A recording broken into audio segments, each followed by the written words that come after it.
أعوذ بالله من الشيطان الرجيم. بسم الله الرحمن الرحيم. الحمد لله الذي لا يبلغ مدحته القائلون ولا يحصي نعماءه العادون ولا يعدي حقه المجتهدون الذي لا يسعى لصفته حد محدود ولا نعت موجود ولا وقت معدود ولا أجل ممدود فترى الخلائق بقدرته ونشر الرياح برحمته. الصلاة والسلام على الرسول المصدق المصطفى الأمجد المحمود الأحمد سيدنا ومولانا ومولى الكونين جد الحسن والحسين وعلي أبي القاسم محمد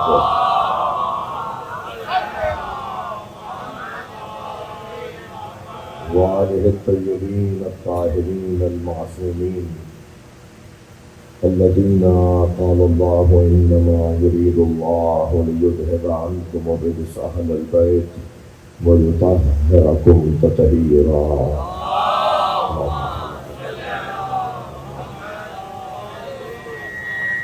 ولعنة الله على أعدائهم أجمعين من يوم عداوتهم إلى قيام يوم الدين. أما بعد، قال الحكيم في القرآن الكريم: بسم الله الرحمن الرحيم. إن الذين آمنوا وعملوا الصالحات سيجعل لهم الرحمن ودا. صلوات.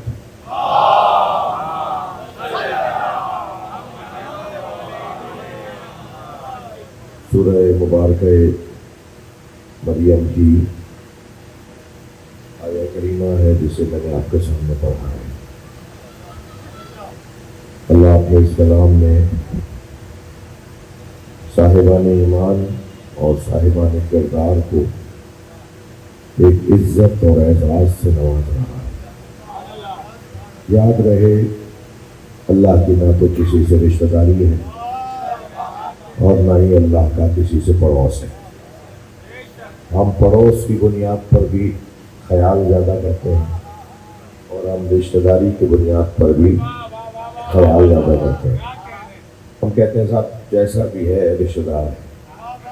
ہم کہتے ہیں صاحب کوئی بھی ہے مگر پڑوسی ہے. وہ پڑوسی کے حقوق تو اتنے زیادہ ہیں کہ مولا علی فرماتے ہیں کہ نبی سرکار پڑوسیوں کے بارے میں اتنا سفارش فرماتے تھے کہ ہمیں لگتا تھا کہ شاید میراث میں بھی ان کا حصہ ہوگا. سارا صاحب آگے تشریف لائیے.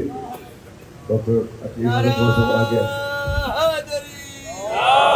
ایک اور بلند صلوات پڑھنا.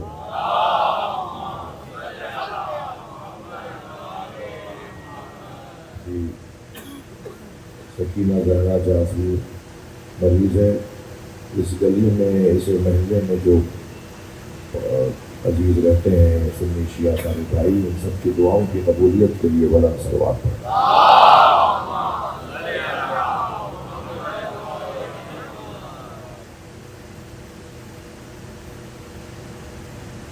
نہ اللہ کا کسی سے پڑوس، نہ اللہ کی کسی سے رشتہ داری. رشتہ داری تو اللہ کی ہو ہی نہیں سکتی، اس لیے کہ لم یلد ولم یولد. نہ وہ کسی کا باپ ہے نہ کسی کا بیٹا ہے. تو یہ رشتہ داریاں بھی نہیں. اچھا، اللہ تو اللہ ہے. اللہ تو اللہ ہے. اللہ نے ان رشتہ داریوں کی وجہ سے جو معاشرے میں منفی پہلو سامنے آتے ہیں نا، ان سارے رستوں کو بند کر دیا نبی کے لیے. اور اعلان ہوا وما محمد آبا احد من رجالکم، میرا محمد تم میں سے کسی کا بابا نہیں ہے. ارے جناب زہرا کے بابا ہے نہیں. لیکن یہ جو آیت کریمہ ہے نا، اسے کیسے سمجھیں گے؟ ایک جانب جب یہ آیت نازل ہوئی تو سیدہ نے پہلی مرتبہ آیت نازل ہونے کے فوراً بعد سیدہ نے آواز دے کر کہا یا رسول اللہ. اپنے بابا کو بابا کے کہنے کی جگہ پہلی مرتبہ کہا یا رسول اللہ. تو سرکار نے کہا تم نے آج مجھے بابا کیوں نہیں کہا؟ کہ بابا آج ہی تو آیت نازل ہوئی ہے. حضرت نے فرمایا میں تمہارا بابا رسالت کی بنیاد پر ہوں. یعنی یہ یاد رہے کہ یہ جو شانوں پہ نوازوں کو اٹھا رہے تھے، یہ نوازے کے رشتے سے نہیں، رسالت کے رشتے سے۔ سرکار کی رسالت کا حصہ تھا کہ حسنین سے پیار کرو، سرکار کی رسالت کا حصہ ہے کہ جناب زہرا سے محبت کا اظہار ہو۔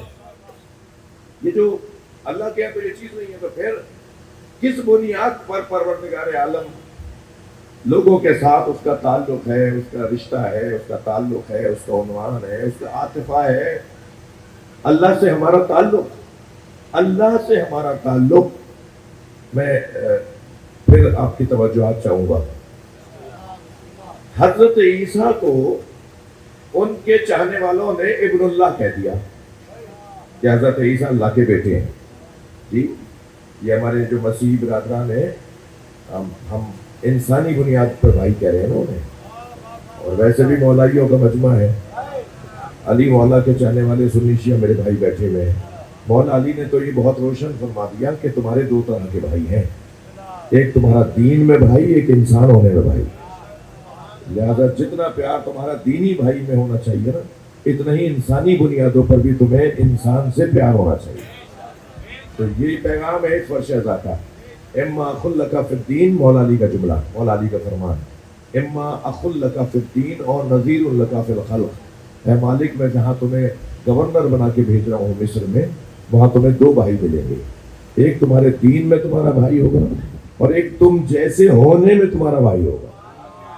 تو ہم جیسے ہونے میں جو برادری ہے وہ بھی کم بڑی برادری نہیں ہے۔ تو یہ جو حضرت عیسیٰ کو کہہ دیا انہوں نے کہ یہ ابن اللہ ہے، اللہ کے بیٹے، کیوں کہا تھا؟ غلط صحیح، مگر ان کی دلیل یہ ہے کہ کیونکہ ان کے بابا نہیں تھے، بغیر باپ کے دنیا میں آئے حضرت عیسیٰ، اکیلی ماں سے دنیا میں آئے۔ تو کہنا کہ کیونکہ باپ نہیں تھے اور اللہ نے ایک فرشتہ بھیجا جس نے روح ڈالی، جس نے دم کیا حضرت مریم پر، اور حضرت عیسیٰ دنیا میں تشریف لے آئے۔ تو یہاں سرکار نے بڑا حسین جواب دیا تھا، اور جواب ہی سب سے اچھا انہی کا ہے۔ تو حضرت نے فرمایا تھا کہ اگر حضرت عیسیٰ کے باپ نہیں تھے اس لیے تم انہیں اللہ کا بیٹا کہتے ہو، تو حضرت آدم کی تو ماں بھی نہیں تھی، تو حضرت آدم کا تو اللہ کا بیٹا نہیں بولتے۔ تو اور پھر اچھا وہ کہہ رہے ہیں اللہ کا بیٹا، اور حضرت عیسیٰ کہہ رہے ہیں عبداللہ، وہ کہہ رہے ہیں ابن اللہ، یہ کہہ رہے ہیں عبداللہ۔ اور پھر اگر یہی طے ہو جائے کہ جس کا کوئی باپ نہ ہو وہ ابن اللہ ہو، تو سرکار سے زیادہ اچھا جملہ کسی اور کا نہیں ہو سکتا جسے قرآن نے اپنے دامن میں جگہ دی ہے۔ اچھا میں اور آپ جس نبی کو مانتے ہیں نا، وہ جو بول دیتے ہیں وہ آیت بن جاتی ہے۔ یہ ہستی کوئی اور ہستی ہے۔ کتنے ہی سرکار کے فرامین ہیں جو قرآن میں ہے، اور اللہ نے اسے قرآن بنا کے نازل کر دیا۔ مثلا سرکار فرماتے ہیں ان کانا للرحمن ولد، اگر رحمان کا کوئی بیٹا ہوتا، اللہ کا توجہ ہے نا برا، اگر اللہ کا کوئی بیٹا ہوتا فانا اول العابدین، تو میں تو اللہ کا سب سے پہلا بندہ ہوں، میں تو اللہ کا سب سے پہلا بندہ ہوں۔ اگر جو سب سے پرانا بندہ ہو، سب سے پہلا بندہ ہو، ماں کی گود میں بندہ ہو، اسے تم ابن اللہ کہتے ہو، تو کچھ نہیں تھا، میں اس وقت بھی بندہ تھا، نہ آسمان بنا تھا نہ زمین بنی تھی، کوئی وجود ہی نہیں تھا، اور میں اللہ کا بندہ تھا۔ سرکار فرما رہے ہیں، قرآن ہے یہ، صلوات پڑھ لیں نبی کی ذات۔ تو عزیزو بات بہت روشن ہے کہ اللہ نہ رشتہ داری کی بنیاد پہ کسی سے پیار کرتا ہے، وہ کسی کا رشتہ دار نہیں ہے، نہ اللہ کسی سے پڑوس کی بنیاد پر پیار کرتا ہے اس لیے کہ اس کا کوئی پڑوس نہیں ہے۔ اور پڑوس یوں بھی نہیں ہے میرے بچوں، آپ سے توحید کا ایک منزل ہے جو گزار رہا ہوں، پڑوس یوں بھی نہیں ہے اللہ کا کہ اللہ کا جسم نہیں ہے، اور جس کا جسم نہیں ہے اس کا مکان نہیں ہوتا، اور جس کا مکان نہیں ہوتا اس کا پڑوس نہیں ہوتا۔ پڑوس کس بنیاد پر ہوتا ہے؟ بھائی مکان کی بنیاد پر ہوتا ہے نا، کہ آپ کے گھر کے برابر والا کسی کا گھر ہے، تو گھر تو اسے چاہیے ہوتا ہے جس کا جسم ہوتا ہے۔ اللہ کا جسم ہی نہیں ہے، اور اللہ کا جسم اس لیے نہیں ہے کہ جسم مکان کا محتاج ہوتا ہے، اور جو محتاج ہوتا ہے وہ صمد نہیں ہوتا، اور جو صمد نہیں ہوتا وہ اللہ نہیں ہوتا۔ یہ اللہ کی ہر وہ صفت ہمیں اپنے آپ کو اس سے بچا کے رکھنا ہے جس میں اللہ کی صمدیت پر سوال آ جائے، جی جس ہر وہ عقیدہ مجھے اور آپ کو اپنا عقیدہ ایسے لے کے چلنا ہے کہ جہاں بھی اللہ کی سمدیت پر فرق آ جائے وہاں پر وہ گویا اللہ نہیں ہے، وہ ہمارے دماغ کا تراشا ہوا کوئی ہے، اور جو دماغ میں آ جائے وہ اللہ کہاں ہے۔ لہذا ہمیں اللہ بھی ماننا ہے تو نبی سے پوچھ کے ماننا ہے، سرکار بتائیں گے اللہ کیسا ہے۔ بھائی سورہ ہو اللہ ہو احد سے شروع نہیں ہوا، اللہ چاہتا تو سورہ توحید کو ہو اللہ احد اللہ الصمد لم یلد ولم یولد کہہ کر شروع کرتا اور ختم کر دیتا۔ اللہ نے تو کہا قل هو اللہ احد، اے میرے مصطفیٰ تم کہہ دو وہ اللہ احد ہے۔ یا اللہ تو خود کیوں نہیں کہہ رہا؟ اللہ بھی وہ اللہ نہیں منوانا چاہتا جو مصطفیٰ سے نہ ملے، ہمیں وہ اللہ ماننا ہے جو نبی نے بتایا۔ تو اللہ کو کی معرفت سرکار تو جہاں ہی کروائیں گے اور انہوں نے کروائی۔ سلوات پڑھیں ذرا محمد والے۔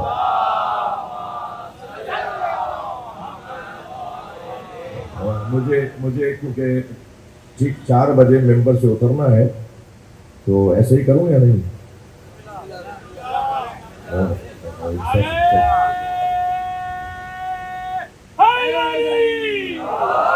میرا تو بڑا دل تھا، اور جعفر صاحب آپ تو جانتے ہیں کہ ہم 1.5 گھنٹہ پہ خطاب کرنے میں پتہ ہی نہیں چلتا، تو ہم تو بہت لمبی گفتگو کر رہے ہیں۔ بس وہ کیونکہ بیدر پہ مصروفیات، میں کہیں سے آ رہا ہوں، پھر جا کر 3 مجلسیں ہیں کراچی میں، اور پھر سفر بھی ہے اور دن بھی ایسے ہی ہیں۔ شاید ہمارے دوست نے عادتاً یہی سوچا تھا کہ یہ جب ہم جب چاہیں گے بٹھا لیں گے انہیں، تو مجبوریاں ہماری بھی، آپ ہماری مجبوریوں کو سمجھیں، ہمارے سفروں کو سمجھیں، آپ تاکہ سے تشریف لے کر آئیں، تو اس میں میرا قصور نہیں ہے۔ ایک سال بعد پڑھے گا۔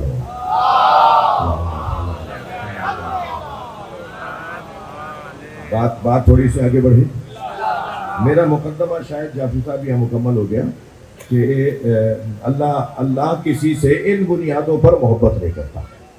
اللہ کا تعلق جس بنیاد پر بنتا ہے نا، وہ ہے ایمان اور عمل صالح۔ جو جتنا بڑا با ایمان ہوگا، بے ایمان نہیں کہا ہے، بے ایمانوں سے اللہ کا کوئی تعلق نہیں ہے۔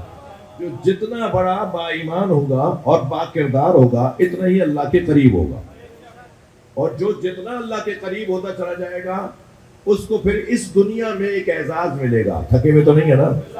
اللہ اسی دنیا میں اسے اعزاز دے گا، اور وہ اعزاز کیا ہے؟ اللہ خود اعلان کر رہا ہے، ان الذین آمنوا وعملوا الصالحات سیجعل لهم الرحمن ودا۔ صاحبان ایمان اور صاحبان کردار کی محبت لوگوں کے دلوں میں اللہ ڈالتا ہے، پھر وہ محبوب خلق بن جاتے ہیں، پھر مخلوق الہی میں وہ محبوب بن جاتے ہیں۔ بھائی مجھے تو پہنچنا ہے ایک اچھی منزل پر، یعنی بیان میں ایک مثالی منزل پر پہنچنا ہے، مگر سامنے کی مثال دے دوں، یہ کیسا خامنائی با ایمان اور با کردار تھا کہ ساری دنیا کے دلوں میں ان کی محبت آ گئی۔ یہ ہمارے زمانے کی مثال ہے، یہ انہوں نے اپنے ایمان کے ذریعے سے، ایمان کی بات ہو رہی ہے۔ مومن وہ نہیں ہوتا جو سوکھے پتوں کی طرح روزانہ جگہ بدلے، مومن سوکھے پتوں کی طرح جگہ نہیں بدلتا۔ سوکھے پتے تو ہوا کے دوش میں رہتے ہیں نا، یہاں سے جھونکا آیا تو وہاں جا پڑے، اور وہاں سے جھونکا آیا تو یہاں پڑے۔ جو روزانہ رنگ بدلے، جو در بدلے، جو عقیدہ بدلے، نظریہ بدلے، جو اپنا گھر بدلے، وہ مومن نہیں ہوتا۔ مومن جبل راسخ کی طرح ہوتا ہے، جمے ہوئے گڑے ہوئے پہاڑ کی طرح ہوتا ہے۔ ساری دنیا اس سے ٹکراتی رہے مگر وہ اپنی جگہ چھوڑ کر نہیں جاتا۔ یہ مومن کا ایک انداز ہے۔ مومن جو اپنے ایمان پر اپنا ایمان بیچ رہے ہیں، نہیں بھائی، ایمان بیچنے والی چیز نہیں ہے، ایمان کا خریدار تو اللہ ہے، جس نے کہہ دیا ہو کہ تم اس عقیدے کو محفوظ رکھو، اس نظریے کو محفوظ رکھو، میں خریدار ہوں۔ اور پھر جن سے بات ہو رہی ہے، وہ سنی ہو یا شیعہ ہو، ہیں وہ سب مولائی علی مولا کے چاہنے والے۔ ہم اس علی مولا کو اپنا مولا مانتے ہیں کہ جنہوں نے اپنا وجود سو کر بیچا ہے۔ یہاں لوگ جاگ کر محفوظ نہیں رکھ پا رہے، اس دنیا میں لوگ جاگ کر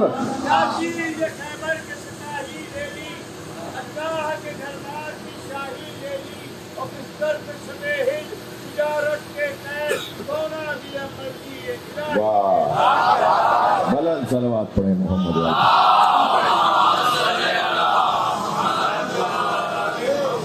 ان الذین آمنوا وعملوا الصالحات، صاحبان ایمان اور صاحبان کردار، ان دونوں کو پروردگار عالم نے اسی دنیا میں، ان بچوں کی زبان میں کہوں ادھار کا سودا نہیں ہے، مرو گے تو یہ ملے گا، وہاں جا کر یہ ملے گا نہیں، یہیں ملے گا۔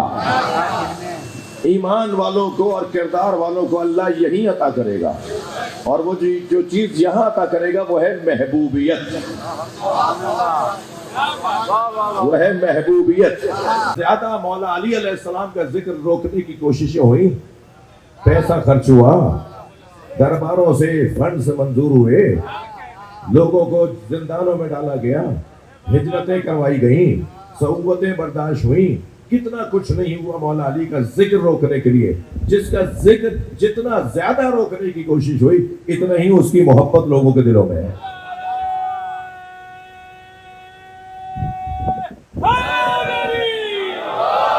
ماشاءاللہ ماشاءاللہ، محبت اللہ دلوں میں ڈالتا ہے۔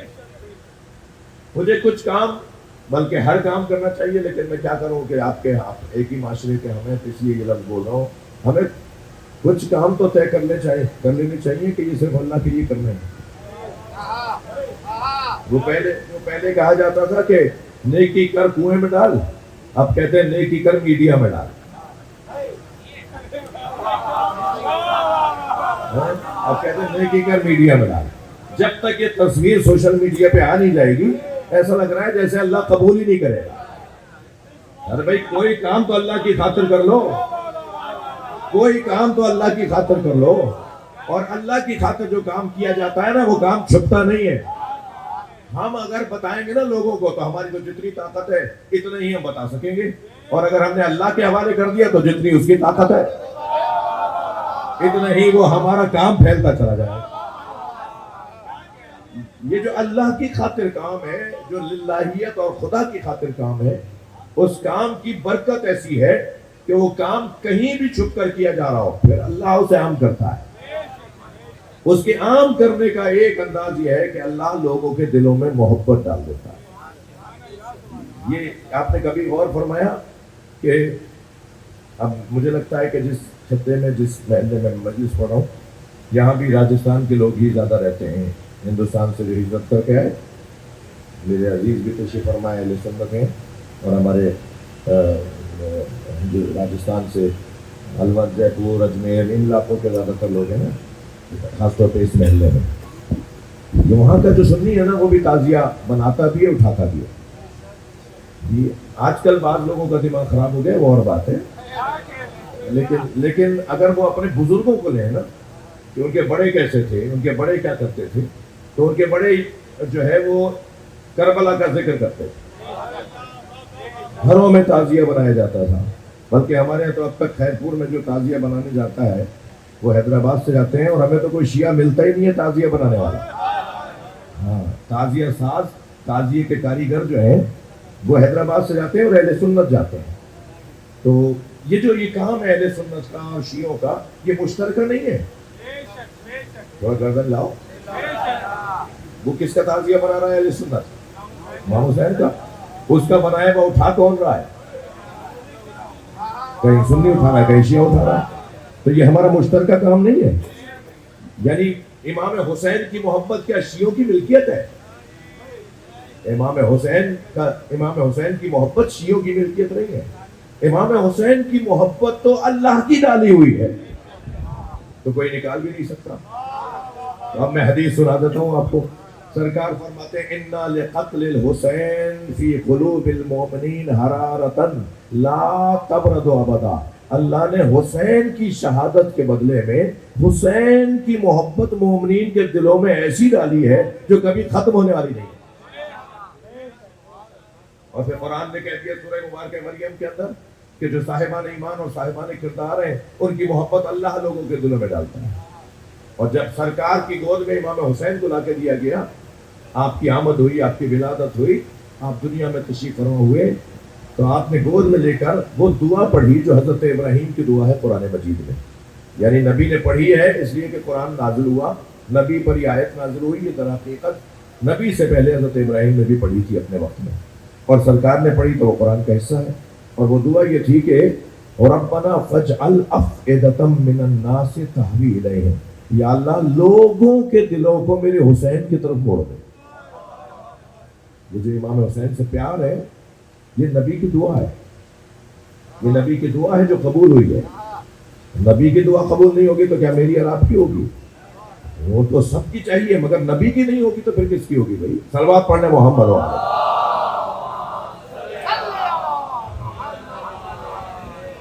سرکار نے امام حسین کی محبت لوگوں کے دلوں میں آنے کے لیے اللہ کی بارگاہ میں دعا کی ہے.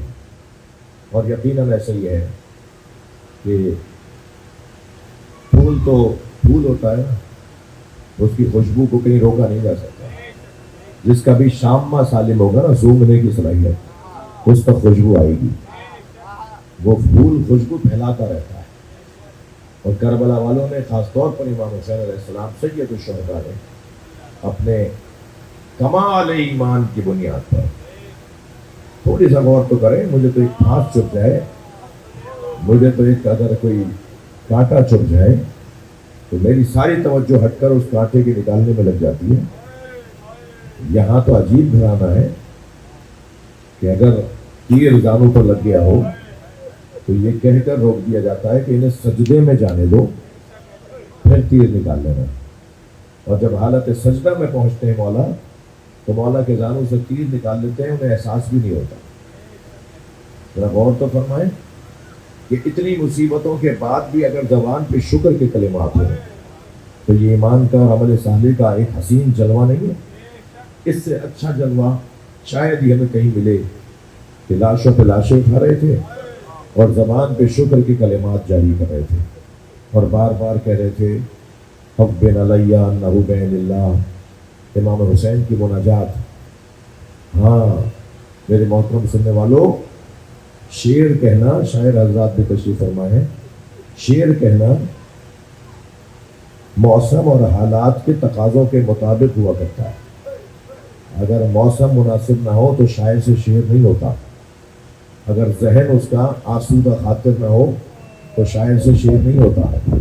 مگر کربلا کے میدان میں امام حسین جو اللہ سے گفتگو کر رہے ہیں نا، وہ شعر کی صورت میں کر رہے ہیں. امام کی مناجات شعری رنگ میں ہے، وزن کے ساتھ ہے، قافیوں کے ساتھ ہے، جو شعر ہوا کرتا ہے. میں آپ کو امام حسین کا ایک شعر سنا دیتا ہوں. اس وقت میں امام نے یہ شعر پڑھا تھا جب حضرت علی اصغر کا لاشا بھی دفنا چکے تھے. اور اللہ سے مناجات، پوری مناجات ہے، جس میں دو مصرے میں سنا دیتا ہوں. مولا حسین کے اپنے اشعار ہیں ایسی کیفیت میں. فرما رہے ترکت الخلق طرا لہواک. یا اللہ اب دیکھیں وزن دیکھیں اور اس شعر کی گہرائی دیکھیں. ترکت الخلق طرا لہواک. یا اللہ میں نے ساری مخلوق کو لہواک تیری خاطر چھوڑ دیا. میں نے سب کو چھوڑ دیا، سب میرے دشمن ہو گئے، سب مجھے مارنے آئے. یہ 72 کی تعداد ہزاروں کے مقابلے میں کیا ہے؟ سب مجھے چھوڑ چکے ہیں. ترکت الخلق، میں نے بھی انہیں چھوڑ دیا، مجھے بھی ان کے دشمن ہونے کی کوئی پرواہ نہیں ہے. ترکت الخلق طرا لہواک. یا اللہ میں نے ساری مخلوق کو تیری خاطر چھوڑ دیا. وَأَتَمْتُ الْأَيَالَ لَكَ أَرَاكَ. اور اب میں اپنی سکینہ کو یتیم کر رہا ہوں، میں اپنے بچوں کو یتیم کر رہا ہوں تاکہ تیرا دیدار مجھے نصیب ہو جائے، تیرا قرب مجھے نصیب ہو جائے. اجرکم اللہ. آپ کی آنکھوں میں آنسو آ گئے. آج امام حسین کے سوئم کی مجلس ہے نا، 12 محرم ہے نا عزادارو. 10 محرم کو حسین مولا نے ایک دن میں 72 لاشیں اٹھائے. ہر لاشا خود اٹھایا. کوئی بڑھ کر کہتا تھا نا مولا یہ غلام ہے، فرماتے تھے میرا مہمان ہے، یہ میری محبت میں یہاں آیا ہے. مارنے تو یہ مجھے آئے تھے، یہ مجھے چھوڑ کر نہیں گیا، یہ میرا مہمان ہے، میرا عزیز ہے. ہر لاشا امام حسین نے خود اٹھایا. مگر عزادارو 4 لاشوں پر حسین کی آنکھوں میں آنسو آئے. وہ 4 لاشیں اگر میں بیان کر دوں تو مجھ سے بیان نہیں ہو پائے، اور آپ کے اندر وہ تاب و تمام نہ ہو کہ آپ سن سکے. صرف نام سن لیجئے مجھ سے. ایک لاشا جس پر امام بہت روئے وہ حضرت قاسم کا لاشا ہے، بھتیجے کا لاشا، امام حسن کے بیٹے کا لاشا، اور دوسرا لاشا جس پر امام بہت روئے وہ علی اکبر کا لاشا ہے، اور تیسرا لاشا امام کی آنکھوں میں آنسو آ رہے تھے وہ حضرت عباس کا لاشا ہے، اور چوتھا لاشا چھوٹا بہت تھا مگر امام حسین سے اٹھتا نہیں تھا، علی اصغر کا لاشا، کبھی آگے لے کے جاتے تھے کبھی الٹے پیر واپس آتے تھے۔ میرے مولا نے ایسے ایسے عزیزوں کو قبر، ایسے ایسے عزیزوں کو لا کر گنج شہیدہ میں لٹا، صرف ایک لاشا تھا جو قبر کے حوالے کیا اور وہ حضرت علی اصغر کا لاشا۔ میری زبان پہ جملہ آ گیا، لفظ آ گیا تو اس کو بھی سنتے جائیے۔ صرف ایک لاشا تھا، وہ 6 مہینے والے بچے کا لاشا جو امام نے قبر میں اتارا تھا، مگر 11 محرم کو جب سر گنتی میں لائے گئے تو کہا ایک بچے کا سر نہیں مل رہا، تو ایک سپاہی، یزیدی سپاہی نے کہا حسین نے وہ بچہ دفنا دیا تھا۔ تو کیا منظر ہوگا اس ماں کے لیے جو دور کھڑی دیکھ رہی تھی اور لاشا نکالنے کے لیے نیزہ زمین میں گاڑا جا رہا تھا، تو ایک جگہ ایسا ہو گیا کہ نیزہ زمین میں گیا اور لاشا اس کے ساتھ لگ کر رہا ہے، اور وہ چھوٹا سر تو نیزے کی انی پر بھی نہیں چڑھتا تھا، وہ نیزے کی انی پر بھی چھوٹا سا سر نہیں چڑھتا تھا۔ یہ کیفیت تھی کربلا میں عاشور کے دن۔ لیکن عزیزانو، وہ جو عاشور کا دن گزرا اور ایک شیر دل بہن زینب کا وقت آیا کہ آپ نے سارے حسین کے بچوں کو جمع کر کے ایک جگہ بٹھایا اور پھر ساری رات ان بچوں کی حفاظت میں لگی رہی، اور پھر جب 11 محرم آئی نا، کل کا دن جو گزرا ہے، وہ دن تو عاشور کے دن سے کم سخت دن نہیں تھا، اس لیے کہ وہاں تو امام حسین کے ساتھ 72 تھے نا، یہاں تو زینب اکیلی ہے۔ کس کس کے لاشے پہ جا کر، کس کس اپنے عزیز سے کے لاشے پہ جا کے ودا کریں، بہت مشکل تھا۔ مگر ایک منظر یہ بھی بنا کہ جب جناب زینب اونٹ پر بیٹھ گئی، میں نے جلدی کہہ دیا ورنہ اس منظر کو بیان کرنے میں بہت انسان کو ایک خاص کیفیت ہو جاتی ہے۔ سب کو زینب نے بٹھایا، بیوی کو بٹھانے والا کوئی نہیں تھا، اور کیسے بیٹھی ہے، بیٹھتے ہوئے نہر کی طرف رخ کر کر کے کہتی تھی عباس تم نے مجھے مدینے میں سوار کیا تھا، اب میں کربلا میں سوار ہو رہی ہوں، آؤ آ کے اپنی بہن کو سوار کرو۔ مگر عباس تو نہر کے کنارے بازو کٹائے سو رہے ہیں، اور جب بیٹھ گئی ہیں اونٹ کے اوپر اور اونٹ چلنے لگا تو دور سے دیکھا کہ زین العابدین اپنے بابا امام حسین کے لاشے پر ہے، مگر چہرے کا رنگ بدل رہا ہے، ایسا لگ رہا ہے کچھ دیر میں زین العابدین کی روح پرواز کر جائے گی۔ تو رونے والوں، جناب زینب نے اونٹ کے بٹھانے کا انتظار نہیں کیا، کھڑے اونٹ سے خود کو کرا دیا، اور جب امام نے دیکھا پھوپھی گر گئی ہیں تو قریب جا کے پھوپھی کو سہارا دیا، پھوپھی اماں یہ کیا ہوا؟ فرمانے لگی پہلے تم بتاؤ تمہارا کیا حال ہے۔ فرمایا 2 قدم آگے آئیے اور بابا کا لاشا دیکھیے، اللہ کسی بہن کو بھائی کا ایسا لاشا نہ دکھائے۔ امام حسین کے بدن پہ گھوڑے دوڑائے گئے تھے اور امام کی پسلیاں کمر سے نکل رہی تھی، جناب زینب سے بھائی کا لاشا پہچاننے میں نہیں آیا، تو اس وقت ایک آواز دے کر کہا انت اخی زینب، کیا تم ہی زینب کے بھائی حسین ہو؟ اور پھر یہ کہہ کے مدینے کی طرف رخ کیا اور نانا کو سلام کیا، صلی اللہ علیہ یا رسول اللہ ملیک السماء وہذا حسین مرمل بالدماء مقتول اعضاء مقطع الاعضاء مسلوب العمى متوردا۔ نانا یہ آپ کا حسین ہے جسے آپ زبان چساتے تھے، نانا یہ آپ کا حسین ہے جسے آپ دوش میں بٹھاتے تھے، اس کے جوڑ جوڑ علیحدہ کر دیے، اس کا امامہ اتار کر لے گئے، اجرکم اللہ۔ 2 جملے سن لیجئے آج سوئم کی مناسبت سے، کچھ دیر کے بعد ابھی آپ جلوس کی برآمدگی ہوگی اور آپ عزاداری کریں گے۔ عزادارو 12 محرم آج کا دن امام سجاد معجزے سے آئے ہیں شہداء کے جنازوں کو دفنانے کے لیے، معجزے سے آئے ہیں، کیونکہ امام کو امام کے علاوہ کوئی اور دفنا نہیں سکتا، معصوم کو معصوم کے علاوہ کوئی اور دفنا نہیں سکتا۔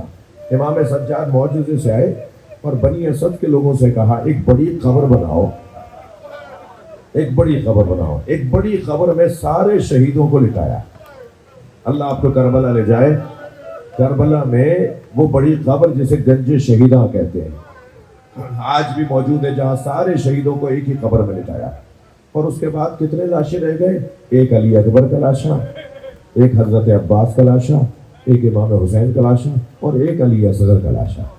پھر فرمایا میرے ساتھ نہر کے کنارے چلو۔ جب نہر کے کنارے گئے وہاں مولا عباس کا لاشا دیکھا، تو ایک جملہ کہا چچا آپ کو میں کربلا میں چھوڑ کر جا رہا ہوں اور پھوپھی آپ کو کوفہ میں یاد کر رہی ہیں. ایک خبر بنائی حضرت عباس کی اور مولا عباس کو خبر کے حوالے کیا, خبر کو خاک سے یکساں کیا اور پھر کہا میرے ساتھ چلو. پھر 2 قبریں سرہانے اور پائیتی بنوائی. سرہانے امام حسین کو لٹایا, پائیتی حضرت علی اکبر کو لٹایا اور پھر حضرت علی اکبر کی پیشانی کا بوسہ دیتے ہوئے فرمایا بھیا تمہیں بابا کا جوار مبارک ہو اور تمہارا بھائی زین العابدین کوفے کے بازار میں. عزادارو مجلس یہاں مکمل ہو گئی, آپ کی آنکھوں میں آنسو آ گئے, میرا مطلب پورا ہو گیا. بس ایک جملہ سن لیجئے. جب امام نے یہ سارے جنازے دفنا دیے اور پھر چلے گئے حضرت کوفے کے بازار میں, عزادارو ایک عالم دین نے جب یہ مصائب پڑھے نا جیسے میں پڑھ رہا ہوں ابھی, تو مجلس کے بعد ایک روتا ہوا عزادار ان سے ملا اور کہا یہ تو بتائیے علی اصغر کو کہاں دفنایا؟ وہ چھوٹا بچہ, اس کا جنازہ کہاں امام نے دفنایا؟ تو اس عالم نے کہا کہ مجھے نہیں معلوم کہاں دفنایا. سو گیا, رات کو خواب میں امام حسین نظر آئے. امام نے فرمایا ہمارے رونے والوں کو بتاؤ علی اصغر میرے سینے پہ سو رہا ہے. زین العابدین نے اس بچے کو میرے سینے پہ لٹا دیا. امام سجاد نے لاشیں تو سارے دفنا دیے مگر کٹے ہوئے سر کبھی کوفے میں تشہیر کیے جائیں, کبھی شام کے بازار سے گزریں گے. الا لعنت اللہ علی قوم الظالمین.